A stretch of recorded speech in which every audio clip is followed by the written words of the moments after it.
forget to subscribe.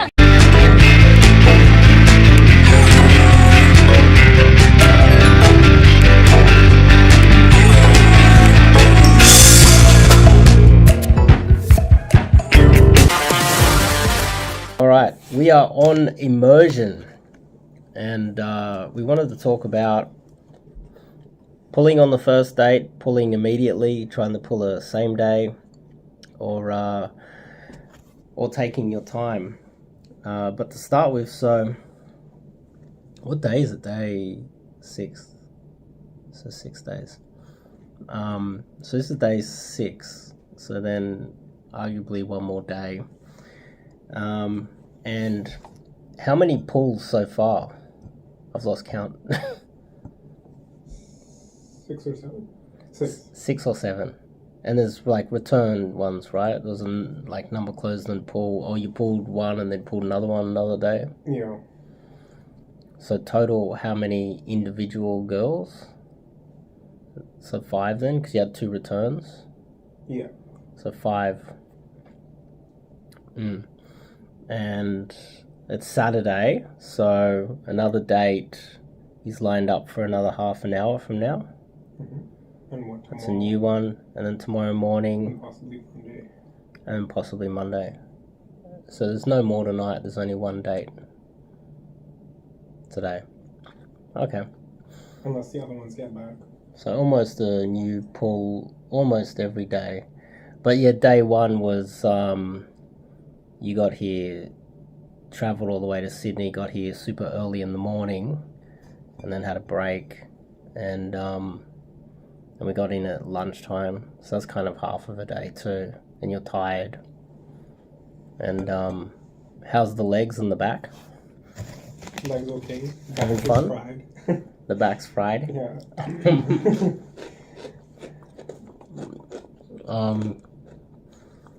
So probably shouldn't be eating chips.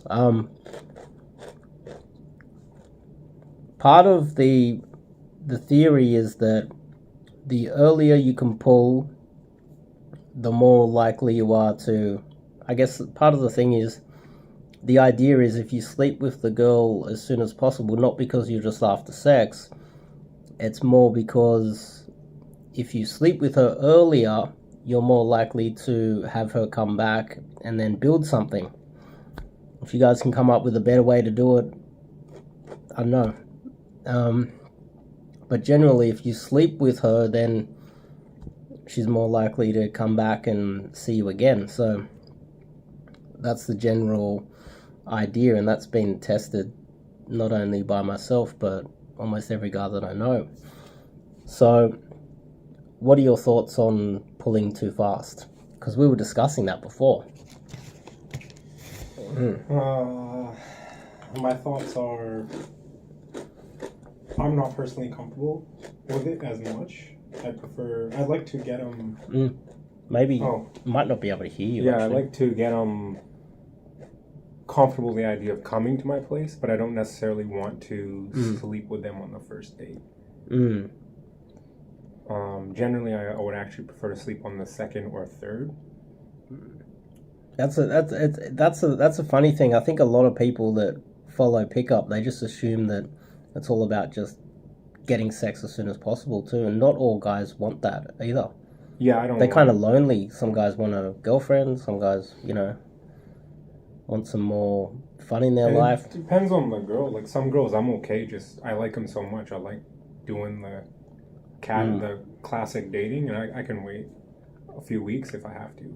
If I just enjoy their company. Yeah, but that's also like I'm of the same thought process.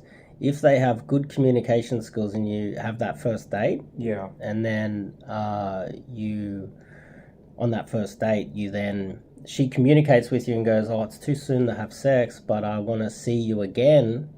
I'm happy to wait as long as it takes. But they may not say it, and I feel like if I try to pull... They rarely say it, yeah. I know, if I try to pull and they kind of know what I'm doing, I could almost like snap the fishing line, and I may not see them again, and that's kind of where we've been debating is like...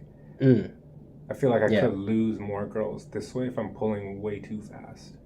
Yeah, but then the opposite is, okay, so she doesn't have the communication skills, let's just say, and then you try to pull, right? And then she just makes all these false assumptions about you, that it's not about trying to lock her in as a girlfriend or try to build towards a relationship. And the opposite can happen too. You pull a Aussie girl, like the German girl. If you didn't pull, then she might be like, oh, he's a pussy. Because the opposite happens just as much. Oh, I wanted him to take me home, but he didn't take me home. So it's like you can't win anyway. No, yeah. I mean, the only way you're going to get good is personal experience, really. You have to gauge it. Because I've had girls, and I asked them, they said, like, if you tried to... I pulled them home, and they're like, I'm glad you didn't sleep with me on the first date, because I could sense that you wanted to, but you waited. And they're like, so when I saw you the second or third time, they were like, I'm glad, because they just That's still an assumption. She was trying to read your mind, so she didn't have the communication skills to say it on the date then. It wasn't.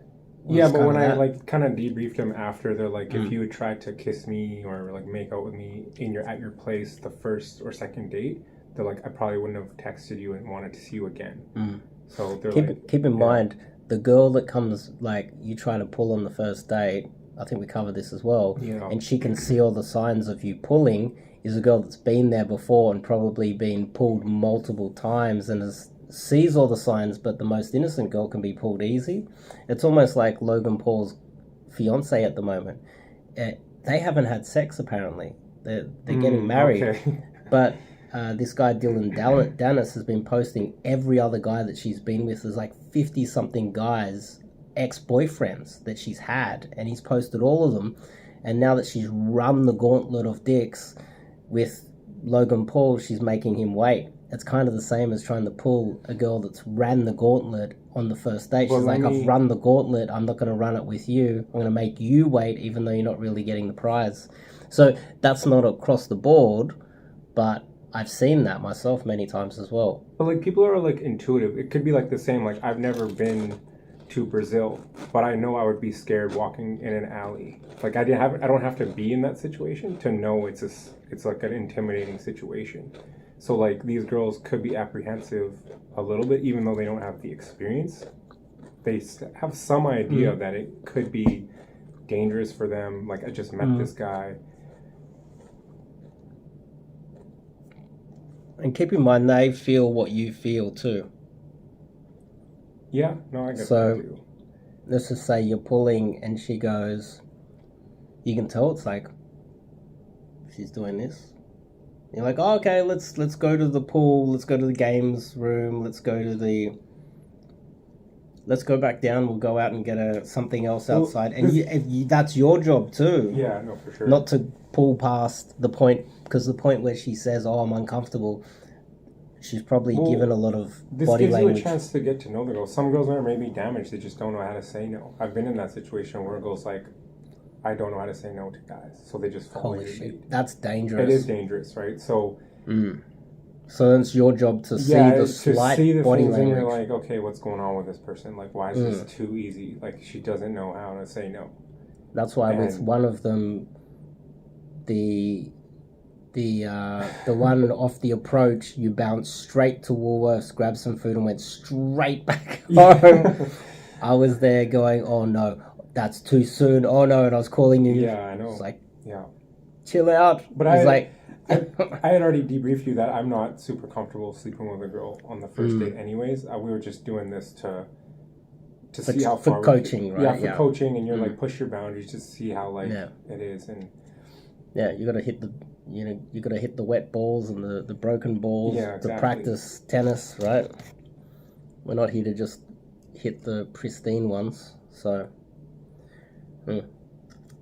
I shouldn't be eating chips. And that's the thing, is like, we're here to like, you got to practice enough to see all the different scenarios that you're going to get in. You're dealing with human beings, so the variables are pretty endless. The other side of it is the opportunity cost. So let's just say you meet a girl, there's no real communication that it's going anywhere. You take her on date 1, you're a total gentleman, she turns up to date you're a total gentleman, you pay for everything, you go pick her up, you plan it out. All week you think about how to make it a good date. And then after day 2 or even date 3, the third date, just ghosts you, doesn't explain why. It's almost like she got hit by a bus or something happened, she just disappears into the ether. And that happens to so many guys too. And then they reverse engineer, they go back, they're like, what did I do wrong? And then, so it's not only the time investment, there's not only the loss of, you're spending money on it, there's the opportunity cost, you could be out trying to meet other ones. And then at the end of it, because she ghosts you for no reason, there's the emotional baggage that you start carrying. Because that's what it is. That's an inner game thing that we're trying to avoid. Yeah. That's why we have all those small little hacks to try and avoid that, because by date 3, you might start, you're planning the wedding, you're like, oh, you're naming her children already, and then she just disappears into the ether. Well, I would suggest... And doesn't explain why, and you're texting... Suggest to guys to not get emotionally invested unless you've slept with her at least a few times. You can't just say that to them, because they're just gonna get emotionally invested anyway.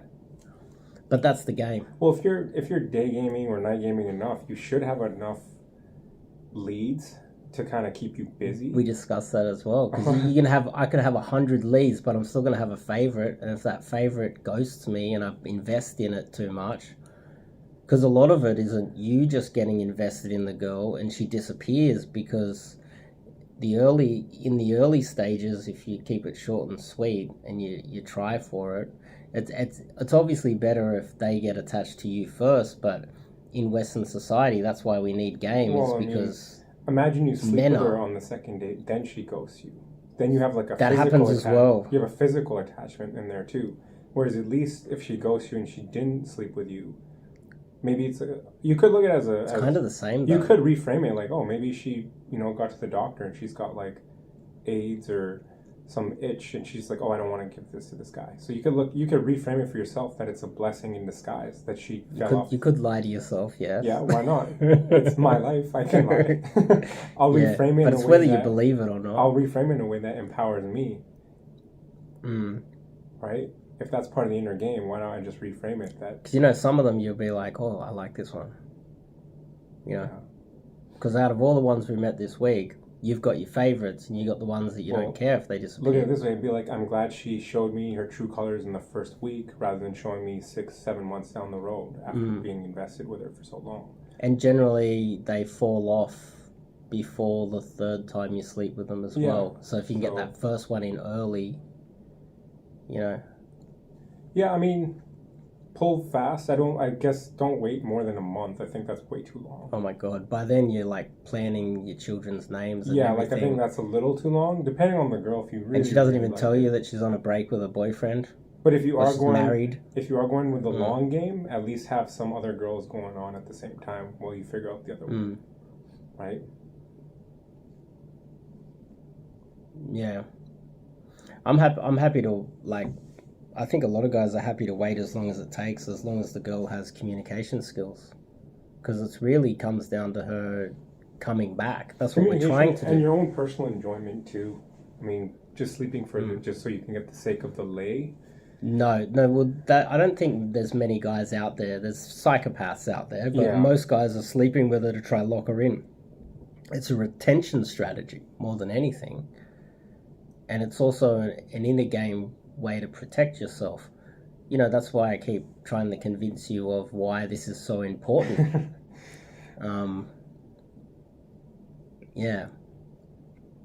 Because obviously you're going to get to third date, fourth date, and if she ghosts, then it's like you're carrying that baggage with you. Then there's such a churn rate with guys that get into game.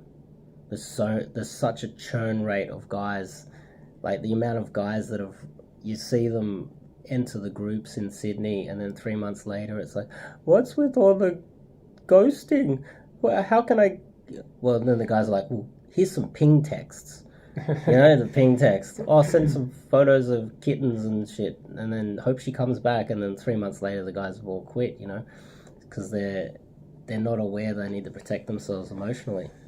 I think it's far more brutal on men than it is on women. Oh yeah, game is hard. Like some guys just may never get it just because they're socially awkward or whatever it is. Dude, most of them don't get it, and they either become psychos, like psychopaths that just treat everyone the same and never get attached. And you see those guys out on George Street all the time, but you never see them with a girlfriend. Well, that's why Indirect, I think, is so valuable, because you can build a lot of social interaction, build the reps far longer, and you'll actually start to pick up on things.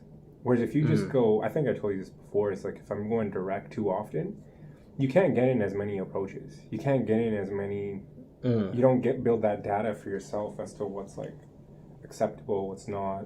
Like even in indirect, or like, well, not necessarily just indirect. I guess we're kind of conflating indirect with being invisible and getting into the set smoothly. Yeah, right? you're getting in. We're kind of conflating the two. They're not exactly the same, but I guess like indirect's more like you're not professing your love and showing a lot of intent, which it's like you're giving. If you're always giving, people say like if you're always giving and being super nice, you're adding value to the world. No, you're just dying inside every time it's thrown in your face.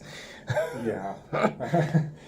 That's definitely. It's like I'm nice to all of them and they treat me like shit. So the nice guy, next thing you know, he's reading No More Mr. Nice Guy, he's getting bitter. And it goes down the red pill rabbit hole. You can still be nice. You just don't gotta profess it. You can be kind and polite. Yeah, you can be nice. Oh, yeah, obviously, kind and yeah. You don't have to be. But like to give them unwarranted. Yeah, you're putting them on a pedestal. That's putting them on a pedestal. Yeah, that's not a good way to start at all. Because it really hurts you at the end of the day. You're like, oh, I've been so nice to everyone, and all these girls are shitting on me, and you get bitter, and then you bring that into the next set. It's like, I'm going to yad stop the fuck out of the next one. I'm going to get revenge. You know, those guys quit. You know? Yeah. But, yeah. I guess this conversation's really just to try and convince... Well, it doesn't matter. Like, I guess I'm putting it on YouTube. And you'll, you know... It's like, I'm of the belief that trying to pull as soon as possible is the strategy because of all of those reasons that we discussed. Yeah. All of them combined, it puts you ahead of the game. I would much prefer to have keep my power in the interaction, you know, keep as much power as I can, because off the cold approach, you're generally losing a slight bit of leverage. Yeah, a little bit. And then once you try to pull as soon as possible, you're trying to retain it, and you find out a lot sooner too. And with the feel too, like you're pulling, you know, like almost a girl a day or whatever. This advice is something that I would keep for my students and clients, and probably not okay to be putting it on YouTube. You know, like pull versus lay ratio or something like that. You know what I mean? You get to see the retention rate off it and not getting stressed too. You don't build up the rapport and start getting all bitter. If it starts fast and ends fast, she makes a decision after the first date. She doesn't want to see you again. It's better than you because also the bandwidth in your mind. You have one date and then next weekend you're looking at... We've done a lot of admin, right? You're looking at the text message going, what's the perfect date plan for next weekend? And you've already... It's like the sunk cost fallacy. You've already sunk all this time into this one girl, and then next weekend you got to sink more into it. And then she ghosts you on Sunday. It's like, that's a killer. And then you reverse engineer it, and you're like, I should have tried to pull on the first date then. It'll protect me. Now I'm bitter, you know? Yeah. That's another thing too, because I guess you got to, when you go back home, then you can trial both. Get the data for me and let me know what you find out. If you're doing 3 date plans and you start getting bitter and you're like, they fuck these bitches, then you know that you should have been pulling on the first date. I mean, I told you that I had I already had some success back home anyways. And I know that, like, based off our coaching calls and stuff, you're just like, like, there were some that I could pull on the second date, but then there were some that I liked her so much. I'm like, okay, I'll wait 3 weeks. I still hang out with her. I'm not spending much money. Yeah. She's a kind of a cool girl that, like, she's okay just going for a walk at the beach. She's cool just grabbing, like, chips from the store and just hanging out at the park, right? I guess it gets kind of weird when, like, if you're going out with a girl for a long time and you're going on expensive dates, she's like, I want to go to this restaurant. I want to go here. Then, for me, I'm like, that's a red flag. Yeah. And I will pull out, actually. I'll just, like... It's like the one for tomorrow. She wanted to know where. Remember? She was kind of send me the address. And then we said, just meet me at the location. And then we'll walk there together.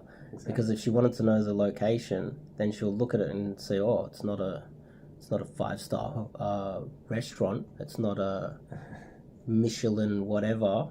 So therefore I'm not coming, you know what I mean? And then you know that she's just trying to use you. And even that's not a perfect science. You could go on a pretty nice date with a girl if you want to risk it, spend $50. She may actually still be cool with it. She's like, oh, yeah, that's a risk. That's you have to play that out. Be like, do I want to risk spending $50 on this girl?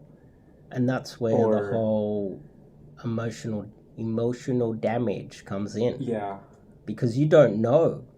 Just not knowing is part of it. You go on 3 or 4 dates and then you look back and you're like, and she ghosts. Then you start thinking, what did I do wrong? Was it this? Was it what I wore? Was it this? Did I chew with my mouth open? You don't even know. And then next thing you know, you're kind of like stagnant for a brief while because you're carrying all of that baggage. And then the solution is trying to pull as soon as possible. Because, DG and, you go do night game, those numbers don't convert. Like, day game numbers convert 1,000,000 times higher than a night game number. Because they're drunk, they don't remember who the hell you are, and they just delete all or block everybody that and they just handing their numbers out like anything. They're not going to turn up on a date, so it's pull or nothing in the nightclub.